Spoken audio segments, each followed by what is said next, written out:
Hello everyone and welcome back to Lucky Loaders 15, where I'll be giving you two selections for tomorrow's racing. Before I get into that, quickly just want to reflect on our tips for Saturday. In the end, it was a good day as we had a 12-1 winner with Crypto Force. He did go off 15-2 in the end because there was a small rule 4, but nonetheless it was still a nice win. I think he could be a horse to keep on side. He has entries in the Verton Futurity Stakes at Doncaster next month, and I think if he was to turn up there, he could be an interesting player with the yard going very well. So one to keep an eye on for next time. Away from that, we had an each-way return with Australian Angel, advertised at 11-2, was well backed in the end, and I think went off favourite around about 2-1. So if you ever get on those prices, those early prices, you would have got a little bit of place money there. But away from that, our other selections were disappointing.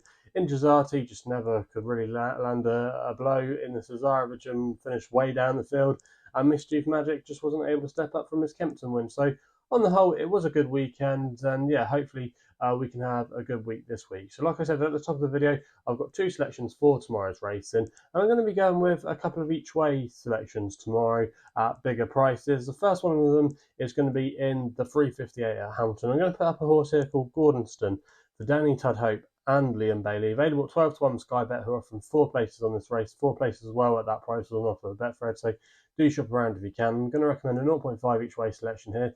Now, last time we saw this horse, he finished third in a sell-in stakes race, where in the end he wasn't really in contention. The horse that won it from Hugo Palmer's horse was just a class above, but I thought that was actually quite a nice pipe opener, and he ran well for a long way in those cheek pieces. He's now returning into handicap company, and I actually think this is a race that doesn't have a lot of depth to it. Plus, I think he'll be okay on the ground as well. When he was trained by Paul and Oliver Cole a couple of years ago, he was doing really well, especially in the autumn on soft ground. So I think this time we could see him in good stead.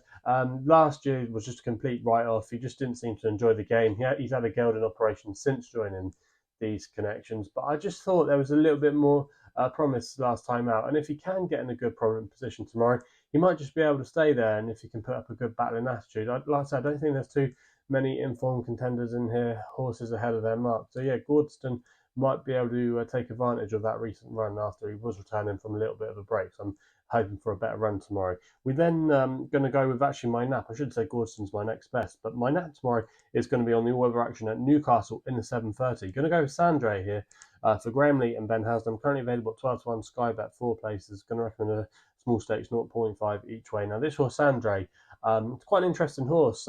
Hasn't won for quite a long time, but it's really well handicapped on some of his old pieces of form. Clearly, he's not that good anymore.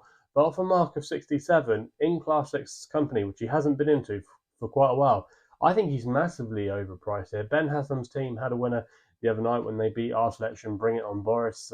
Got chinned close home with Millionaire Waltz. But yeah, the idle going okay at the moment. This horse was a real eye catcher last time out at Ripon when he made real late headway in the final furlong. I think the stiff nature of Newcastle will suit him. He's won there in the past. Like I said, I just think of this mark tomorrow in this company, I think he's quite well handicapped to go well. Like I say, this is I don't think it's a particularly strong Class 6. Again, not too many horses standing out to me. And I just think he could get a good turn to the race, and I think he'll come with a late run, and he just could pick up the pieces at 12-1. And like I say, I think he's quite overpriced there, so that's why he's going to be my selection in the 7:30 at Newcastle. So they're the two selections then for tomorrow's racing. Let me know in the comments box below what you're going to be backing tomorrow. If you're enjoying these videos, remember to hit the thumbs up button, subscribe to the YouTube channel at Lucky Loaders 15. Please remember to gamble responsibly, and we'll be seeing you again soon.